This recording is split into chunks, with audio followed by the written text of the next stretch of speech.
2012, the tournament they won. The second trip was in Kanu against Kanu Pillars. This is their third trip. And all trips, they scored away goal. They scored 2 at Warri. They scored 1 in Kanu. They scored 1 in Warri. But the game that will decide their pictures against any Nigerian side is the game in Dolise. Talk to me about this midfield play. Look at that. I think that was the Congolese came in they came in to play and they came in to score. And look at this build-up. And we felt at this point, Austin, at this point, I felt there was nothing Warri Wolves would do. Because if the Congolese, you scored 1, you're expecting 3 more goals, and your opponent scored 1. It means that you are extending from 3 to 5.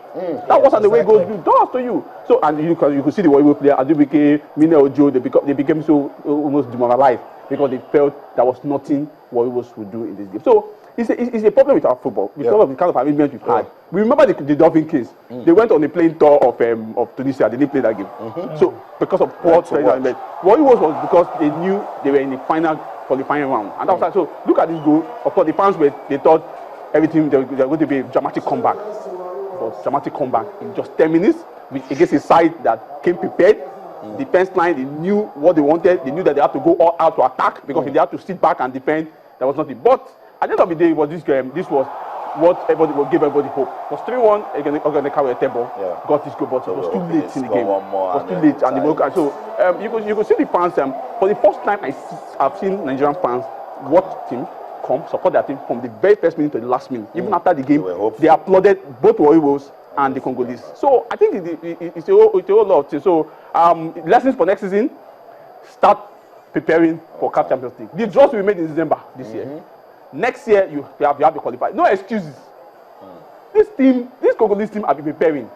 What was it? They knew that for getting the group phase of the CAF Confederation Cup, there is money for a victory. You have some money. For every goal you score, you have some. For getting to the group phase, you have something. So it means that you have more money to play for. So you will play against the best. This is a team this Congolese team got beaten by the team that beat Enyimba by the CAF Champions League before they got to the CAF Confederation Cup. They knew what they missed getting to the CAF Champions League, and they knew that they have to make up for the CAF Confederation Cup because they knew what money, because they've invested so much in this team, so they want to get something out of this tournament. After this game, the way they celebrated as if they won the tournament. Of course. So that's what they want. That's how it shows how prepared some of these teams are. We must learn a few lessons from this club. It's a small club. Dolise is not as big as Warri, but fans come to watch the game for Dolise. In Warri, they have to do what we call throw the gates open before fans will come. So no, I'll get back to you, but Cosmos, let's just try to understand the importance of that game. Warri Wolves, they were the only surviving Nigerian team in a continental competition. You expect them to get ready. You expect them to have everything in place to achieve victory. What went wrong? It just said it. It has to do with the management of football as it's being run in Nigeria. I mean, you have to look at the level of preparation. Warri Wolves were, as you said it, basically the only team that were representing Nigeria in a continental competition in Africa. When was the last time that any Nigerian team has gotten to the group stage of a continental competition? I mean, I cannot think of the last. I think it was 3 years, 4 years ago. Yes. So basically, it was very bad. It was sad when they lost 3-0 in Congo. I mean, a whole lot of us felt it was probably over. But then we still had this hope, and that is something we keep having in this country. When things go bad, we start calculating, or we start hoping that something will happen to the other people. We start praying to God, like the opponents do not believe in God. So, or they were not prepared. Or they were not prepared. And you need to look at the level of preparation. It's not just on the field. It's not just on the training pitch. It's not just tactically. It has to do with a total package. It has to do with preparation for traveling. It has to do with how they want to play. It has to do with their comfortability. You understand? All these things is a total package.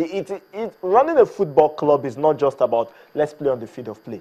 It has to do with a whole lot of things. It has to do with the fans. It has to do with merchandise. It has to do with structures on ground. It has to do with a whole lot of. It's a total package. So, for me, it was very sad. I mean, if we had won this game, or as I said, not just win, qualify. I mean, we'll get into the group stage of the CAF Confederations Cup, and we'll probably be saying that okay, yes, Warri Wolves would help let me give an example. When Enyimba won the Champions League back-to-back in 2003 and 2004, yeah, well, you could say that they had a governor who was supportive of the team, but Who then took this as a personal yeah, project? he took it as a person. But then there were structures on ground at that Delta time. State has also supported this team to some Well, level. see, Austin, you can't compare what the governor of Abia State, the former governor, Orji Zakali, did then. And At what that is time, going and on what is now. happening now?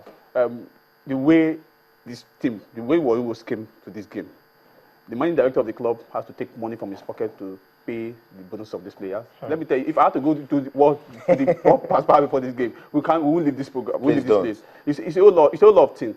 Again, these players who came in, we joined them on Thursday from national camp. 4 of them. It was Warriors that paid for that ticket down to Lagos, down to Warri, and paid for the ticket down to Abuja, back to Abuja. Nobody from the national. Right there, you are losing the game. Yeah, right so it's a lot of pressure on this on these clubs. Another issue again is that when you see a team from Congo come to Nigeria, people think who's Congo. In Congo, they see club football as Trust business. me. In Nigeria, our business It's a big in Nigeria, business. it's national team. It's not even the club. Congo It's is a doing big so business. well with their league. When a player, now just imagine a Warriors player coming from Abuja. You are paying players who are coming for Europe to national assignment. You give them money for flights, for start tickets. You will demand $8,000. Warriors players are coming for a club assignment, which is what the club that paid for them to and fro. You see the kind of see how we place. We see where we place club football. We have not started first, so let's just take it at that. So another issue again is critical. The LMC The league. fixed a game, academic game for tomorrow. You have 7 Warriors players in national assignment. That game, under normal circumstances, And that is why, I will tell you that I mean, any team that qualifies to represent Nigeria in continental championship, they should be given full support, not just by their clubs, but by the authorities that manage or run football in the country. I'm talking about the Nigerian Football Federation and, of course, the league body. It's majorly the league management company, because the NFF will tell you they're involved with national. Austin, the LMC is the creation of the NFF. The creation of the... And it's the NFF that you but then But the NFF will argue that they don't have any business. when they are going on the trip, some of these clubs, they are going on, maybe they have an away game somewhere in Ghana. The NFF will have somebody who will represent the NFF on that delegation. If the teams do well, it's Particularly- for the glory of the Particularly in NFF. this continental football, the LMC will say it's not league No. football. The LMC is not the responsibility for the NFF. Let me tell you, the real deal for continental football is the responsibility of the club. But yeah, because of the communication, every correspondence from CAF to every club will come to the federation. So sometimes the federation are always in the know of what is going on, but the club want to get the NFF involved in their activities. The club may choose not to involve the NFF, but because of certain support they want to get from the federation. So I think there's a real lot of lessons to learn from this. The Congolese, again, for the 3rd time in Nigeria, they've taken out the Nigerian side. Let's hope we learn, and I'm part of the teams learning Heartland. Good branding. They've unveiled new jerseys. New jerseys, but they have actually extended showing some kind of concern, support to some of the players these are players who played for Heartland, who won the cup, the Confederation Cup with Heartland. The key player, you could see the management of the club displaying what they feel is a new set of I think this is the away jersey, that 3 set of jersey. There is the home jersey, there is the away jersey for Heartland, and of course this is one of the defender of Heartland, that's National Bunaya.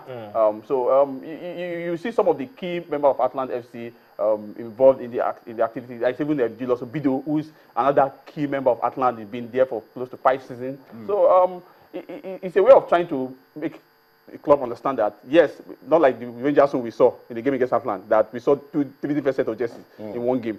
Some different kind of colors. So I think this is how best the club should be able to manage themselves. First, you have to do with the kitchen of the club, so that the fans will see that this club, they are serious about sponsorship, they are serious about people coming to show support to them, not the parts where we have chalk, we use pen. We use pen to use, or we use other paper to cover up as if you are athletics. To cover up some of these things. So we must think this Julius Obido, one of the key members of Heartland, has been there for close to 5 seasons. Chinedu Efu, the captain of the side. So and other members of the team. I mean, the jerseys colorful. So you could see the quality of the jerseys and everything. So that brings the fans That makes the fans understand that this Also club, make it available for fans. To be able exactly. to this is buy- Mikel Borda. Exactly. This is Mikel Borda, the elder brother of John Okay, Mikel the Obi. goalkeeper. Yeah, so That's what we're saying. Make these jerseys available for fans. I mean, seriously. That's where you start your branding. Exactly. Right This is there where you branding start your comes brand. in.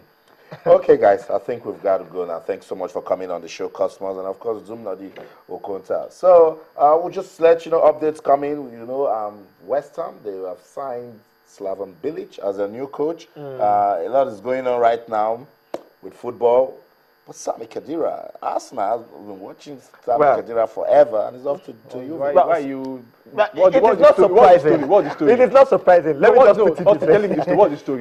The story is that it's signed for Juventus on the free transfer. So- So fine. I mean, there was a point when he what's the wanted to record? come to Arsenal, but maybe because they couldn't agree on some certain things. I do not know the That's story. the problem. But I think it's a because good one we for hear a lot of players will be linked with the Gunners, and then they go sign elsewhere. let's talk about the player. This is actually a very good one for him. I mean, he has not been playing competitively for like Won't a he year. play at Arsenal?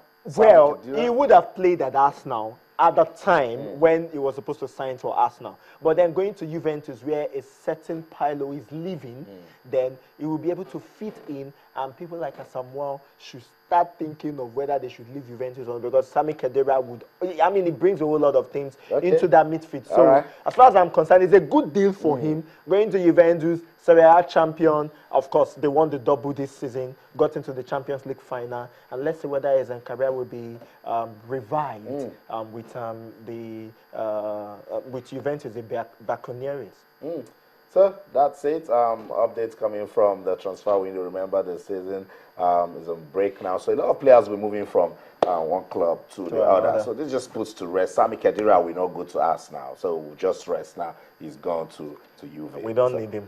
So that's it. We'll wrap up the show for tonight with that. The curtain falls. But remember, you can keep talking to us on Twitter or channels_sports, and on Facebook or channels-sports. We told you that the Channels National Kids Cup is still winning. I'm smiling because we're going back to the basics to change football at the grassroots. The Edo State government, they've just appreciated the champions of season 7 of the Channels National Kids Cup, 100,000 naira for each player, then 200,000 naira for the coaches. Then the governor and his wife says an extra 10,000 naira for each player. It gives us so much joy. That can go a long way in supporting their education and then push them to play more football, action-packed world of sports. So that's it on behalf of the ever dedicated sports team at Channels Television Sports Center in Lagos, Nigeria. My name is Austin Okonakwan. Let me let you know how fantastic it is. The Super Falcons will be playing today. The Flying Eagles are also playing. That's more than enough reason for you to keep talking sports.